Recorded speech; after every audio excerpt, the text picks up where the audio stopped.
Bonjour à toutes et tous, bienvenue sur LMT 25 ans, le podcast pour raconter l'histoire de Laval Mayenne Technopole. Cette association, que nous appelons également par son acronyme LMT, accompagne et développe le territoire de la Mayenne grâce à l'innovation. Je suis Céline Laurie, en charge de la communication chez LMT.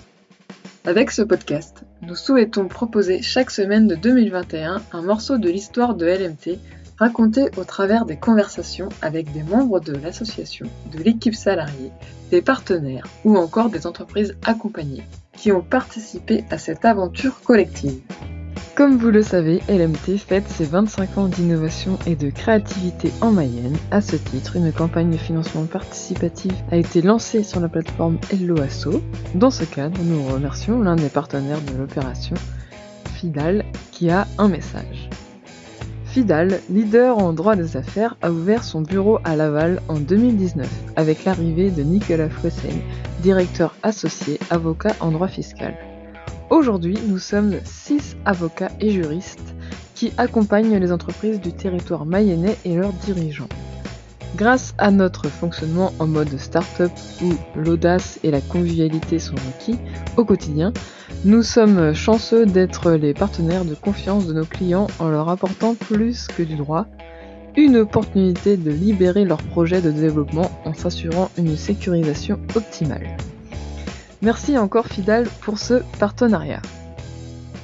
La fin de l'année des 25 ans approche à grands pas et le rythme de un podcast par semaine va aussi se terminer. Le dernier épisode de la saison LMT 25 ans sera la semaine prochaine. Pour 2022, je peux déjà vous dire que le podcast continuera, mais à un rythme moins fréquent.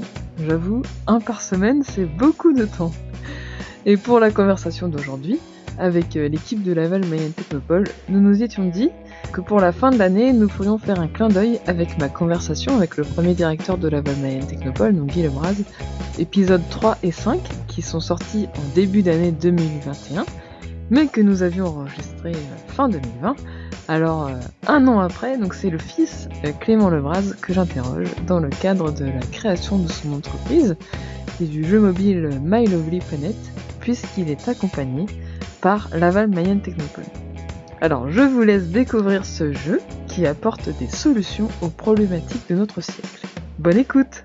Merci Clément Lebras d'avoir accepté de participer au podcast LMT 25 ans.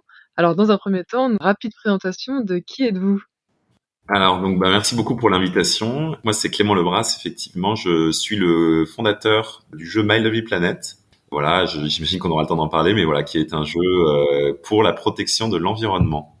On va pouvoir développer, et donc d'ailleurs, comment est venue l'idée de créer ce jeu mobile My Lovely Planet? L'idée, elle est venue parce que aujourd'hui, alors moi j'ai toujours été un peu intéressé par les moyens d'utiliser la technologie, notamment tout ce qui est technologie internet, etc., mobile, pour justement servir un peu de solutions aux grandes problématiques du XXIe siècle, donc notamment l'environnement qui est un des gros enjeux de notre siècle. Et donc dans ce cadre-là, j'avais déjà cofondé un moteur de recherche qui s'appelle Lilo, qui est un moteur de recherche solidaire et environnemental qui finance aujourd'hui plusieurs centaines de projets dans le social ou l'environnement en France et à l'international. Voilà, et puis en plus ça fait déjà quelques années ce projet. Oui, voilà, j'avais lancé ça à la sortie de mes études, donc ça fait quelques années, c'est vrai, c'était en 2014 que j'avais démarré ce projet-là. Donc aujourd'hui, on a reversé un peu plus de 4 millions d'euros avec Lilo. Et donc voilà, dans ce cadre-là, je m'intéressais un petit peu à d'autres vecteurs, d'autres moyens que moi, comme je suis quelqu'un qui quand j'étais jeune, je jouais beaucoup aux jeux vidéo. Là, aujourd'hui, sur mobile, ça m'arrive d'y jouer. Puis donc, je me suis intéressé pas mal à ce secteur-là. Et effectivement, voilà, quand on regarde les chiffres, c'est un secteur qui génère aussi énormément de revenus. On est à, je crois, en plus de 68 milliards de dollars générés en 2019. On est à plus de 2 milliards de joueurs dans le monde. J'avais fait un petit calcul sur le temps passé, mais ça se compte. Voilà, c'est en temps cumulé, c'est un nombre d'heures incalculable. Donc en fait, on est vraiment sur à la fois en termes de temps passé et d'argent généré sur un secteur énorme. Et donc l'idée, c'est voilà, comment est-ce qu'on peut utiliser cette cette force qui existe pour la mettre au service de projets concrets pour résoudre ces problématiques environnementales. Et donc à partir de là est né c'est à partir de cette idée-là que j'ai eu il y a déjà pas mal de temps, il y a quelques années, et en fait j'ai laissé mûrir un peu le projet dans ma tête. J'ai commencé à regarder un peu ce qui se faisait, j'ai fait pas mal d'études de marché, j'ai commencé à en parler aux gens autour de moi. Et donc My Lovely Planet, c'est un peu le résultat du temps de toutes ce temps de recherche et d'études vers donc ce projet My Lovely Planet, qui est donc ce jeu mobile pour l'environnement. D'accord. Et concrètement, alors comment les joueurs peuvent faire des gestes pour la planète? Concrètement, il y a plusieurs choses dans le jeu. Donc, alors déjà en termes de gameplay, en termes de jeu, voilà, qu'est-ce que c'est que le jeu, puisque donc concrètement l'utilisateur va en fait construire une île. Donc, il va construire une petite île miniature donc sur son téléphone. Donc sur cette île, il va gagner des objets, placer des bâtiments. Donc voilà, on est sur quelque chose un peu type Animal Crossing, enfin voilà, de personnalisation, de construction. Et en fait, dans cette construction, il va aussi pouvoir avoir des impacts. Donc, par exemple, planter des arbres, il va pouvoir construire des ruches, il va pouvoir nourrir des animaux abandonnés, ce genre de choses. Et donc, du coup, à chaque fois qu'il va faire ce genre d'action sur son île, nous, en fait, on va verser une partie de l'argent qu'on génère, soit via la publicité, soit via les achats du jeu, à des associations partenaires qui vont transformer en fait ces actions en impact réel. Donc par exemple, quand un utilisateur plante un arbre, nous en fait on va planter un arbre dans la réalité.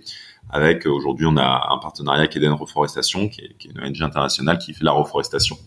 On a un partenariat aussi avec la SPA pour la protection animale. Enfin voilà, ce genre de choses. Donc en fait c'est exactement comme ça que l'utilisateur va pouvoir avoir un impact et avoir un geste pour la planète.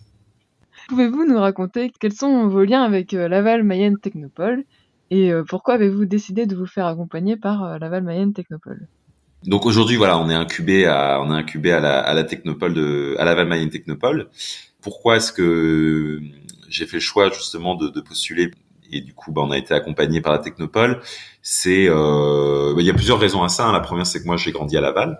Donc ça, c'est déjà la première raison, je pense, principale. Ensuite, voilà, mon père, lui, avait travaillé en tant que directeur de LMT pendant plusieurs années. Donc voilà, c'est un environnement que je connais. Et après, évidemment, c'était très pertinent par rapport au projet.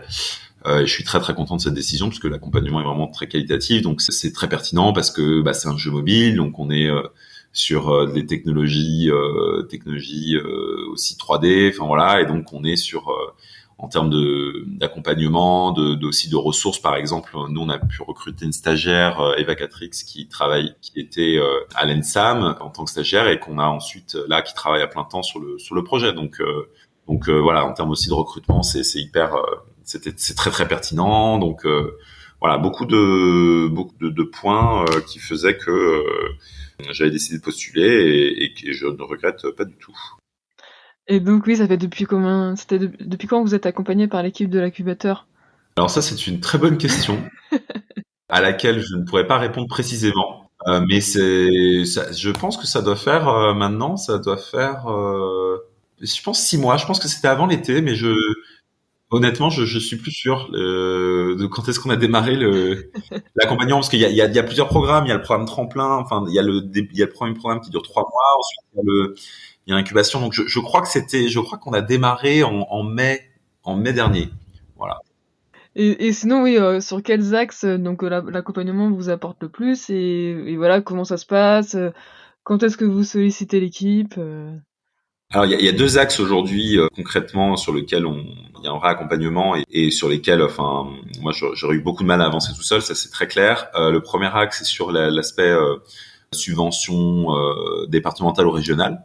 Donc ça c'est le premier axe, puisque aujourd'hui on est Imagine, qui est la société qui porte le projet My Lovely Planet, et lauréat French Tech, aussi lauréat Initiative Mayenne. Voilà, tout ça c'est des choses qui ont été faites avec l'aide très importante donc d'Antoine Tétard, mon chargé de projet à la LMT. Donc ça c'est la première chose. Et la deuxième chose c'est sur le recrutement, puisque le recrutement, comme je le disais, avec notamment Eva, puisque on n'est pas une grosse équipe, on est 4 personnes, donc voilà, ça fait quand même 33%, un tiers des effectifs qui ont été, donc c'est vraiment négligeable. Et Eva, elle fait de l'infographie, donc elle gère aussi tout le graphisme, etc. Donc très important dans un jeu. Donc voilà, c'est quelque chose qui est assez déterminant pour la suite de l'aventure du jeu. Et aussi, aujourd'hui, à quel stade de développement est My Lovely Planet? Alors aujourd'hui, on avait fait une première version alpha, ensuite on a fait une version bêta qu'on a testée en privé. Donc là, on l'a testé auprès d'une centaine de personnes. Donc on a récupéré des retours via des formulaires, via des calls, via des sessions de test en live. Enfin voilà. Donc suite à ces retours-là, on a fait aussi encore quelques améliorations, modifications. Et là, on va lancer la bêta publique en décembre. Donc là, ça va arriver. Normalement, on a prévu la sortie pour le 13 décembre, dans une petite dizaine de jours. Donc, on est vraiment sur la dernière ligne droite pour la bêta publique.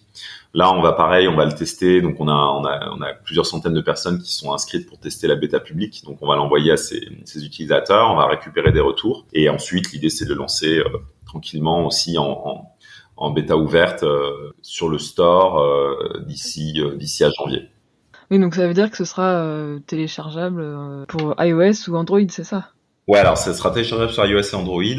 Alors iOS, c'est un système un peu différent pour les tests. Sur Android, une fois qu'on le met en bêta publique, tout le monde peut le télécharger, donc à partir de mi-décembre. Sur iOS, je crois qu'il faut s'inscrire. C'est un système qui s'appelle TestFlight. C'est un peu différent, mais faut demander une invitation. C'est sur invitation, mais voilà, grosso modo, tout le monde pourra y accéder. Et après, effectivement, à partir de janvier, ça sera ouvert à tout utilisateur. Pour suivre les actualités, il y a un compte Instagram. Alors oui, on a un compte Instagram, on a un compte TikTok, un compte LinkedIn, donc vous pouvez vous mettre sur ces comptes-là pour suivre les actualités, tout à fait. Et donc, quels sont les challenges auxquels vous devez faire face?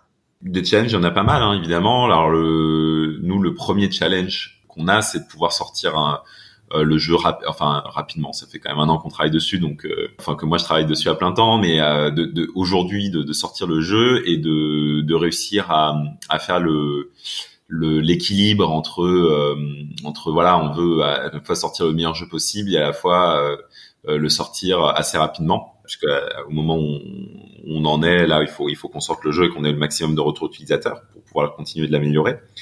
Donc ça, c'est le premier, je pense, le plus gros défi, hein, mais c'est le plus gros défi de manière générale. Je pense quand on fait une startup, notamment en B2C, c'est de trouver cet équilibre entre lancer son produit et avoir un produit suffisamment qualitatif pour intéresser son audience et le construire pas à pas avec son audience. Ça, c'est le premier défi. Et puis après, le deuxième défi, ça va être de récupérer les retours utilisateurs, avoir suffisamment de métriques pour pouvoir continuer à améliorer le jeu de manière intelligente et de faire en sorte que ensuite il soit d'avoir un bon taux de rétention, que les gens l'utilisent, y jouent, soient contents d'y jouer. Et après, bien sûr, de le faire connaître. Donc ça, c'est tout le défi d'une application et notamment du jeu B2C, puisqu'on est sur un marché extrêmement concurrentiel. Et donc, réussir à faire connaître le jeu et le déploiement à l'international.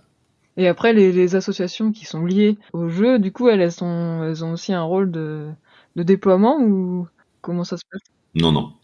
Non, les associations qui sont sur le jeu n'ont pas du tout ce rôle-là, parce que c'est pas leur métier, c'est pas forcément elles ont pas forcément le temps de faire ça.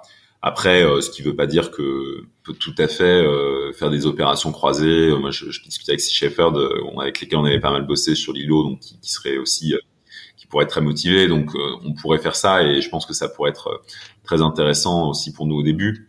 Mais c'est pas du tout c'est très intéressant et je pense qu'on va le faire, mais c'est pas forcément moi sur ça que je compte principalement, et j'ai pas envie de faire peser cette pression-là sur les ONG partenaires pour faire connaître le jeu, puisque de toute façon aujourd'hui un jeu mobile c'est le principal vecteur pour le faire connaître, c'est sur les réseaux et via notamment soit de l'organique ou aussi du paid, enfin de la publicité. Oui, voilà. Ouais. Et sinon, après, oui, c'est dernière question habituelle.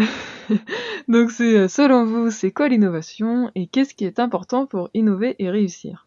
Ah, bonne question qu'on m'avait jamais posée d'ailleurs. C'est quoi l'innovation et qu'est-ce qu'il faut pour innover et réussir? L'innovation, c'est très large, ça dépend dans quel domaine. Pour moi, innover, pour moi, je pense que c'est prendre quelque chose qui n'existe pas forcément et réussir à avoir une approche originale sur une thématique, sur un sujet. Je pense que l'innovation, c'est ça, c'est avoir cette approche un peu originale d'une problématique, et ça, c'est vraiment l'innovation au sens très large, hein, parce que l'innovation n'est pas forcément technologique, elle peut être artistique. On peut avoir de l'innovation dans tous les domaines. Donc ça c'est la première chose. on n'est pas obligé pour innover de déposer un brevet. Hein, pour l'innovation, il y a plein de types d'innovation. On peut faire de l'innovation de service, on peut faire, il y a de l'innovation de design, l'innovation artistique, on peut faire de l'innovation. Enfin voilà, il y a plein de manières d'innover. Pour moi, c'est peut-être la première chose. Et ensuite, pour réussir, donc là, on peut prendre peut-être le cas plus particulier effectivement des startups, puisque c'est le sujet qui nous intéresse. Pour réussir, je pense qu'un critère important, c'est de rester très ancré dans la réalité de ce qu'on veut produire et de pour qui on veut le produire. Donc en fait, c'est si on a des clients, c'est quelle est la valeur ajoutée, qu'est-ce qu'on crée comme valeur et pour qui on la crée. Et en fait, ça peut paraître je pense que ça, je suis très loin d'être le premier à le dire, mais ça peut paraître évident, mais c'est toujours compliqué. En fait, c'est une question qu'il faut se poser quotidiennement quand on est entrepreneur, parce qu'on peut très vite avoir, se perdre dans ce que nous on aimerait faire et produire pour son produit et ce que les gens attendraient de ce produit. Et je pense que ça, c'est quelque chose qu'on apprend aussi avec les années en tant qu'entrepreneur, c'est que effectivement, faut le plus rapidement possible être au plus proche des problématiques qu'on veut résoudre et des gens qu'on veut aider à travers ces problématiques-là. Ça c'est vraiment très important et c'est d'autant plus difficile dans l'innovation parce qu'il y a beaucoup d'entreprises qui ne font pas d'innovation, qui sont des très bonnes boîtes aussi. Mais dans l'innovation, c'est encore plus important parce qu'on peut très vite se perdre parce que c'est un champ qui est très large. Et c'est en ça où, par exemple, on diffère beaucoup, je trouve, de tout ce qui est recherche fondamentale où là, on n'a pas c'est pas le même objectif. Donc, c'est pas du tout il y a pas l'un qui est mieux par rapport à l'autre. Mais voilà, je pense qu'on est, quand on est entrepreneur, on se doit d'avoir cet ancrage dans la réalité et de se le rappeler régulièrement. Merci, mais en tout cas, est-ce qu'il y avait d'autres choses à rajouter ? J'ai pas grand-chose à rajouter, mais après, oui, peut-être.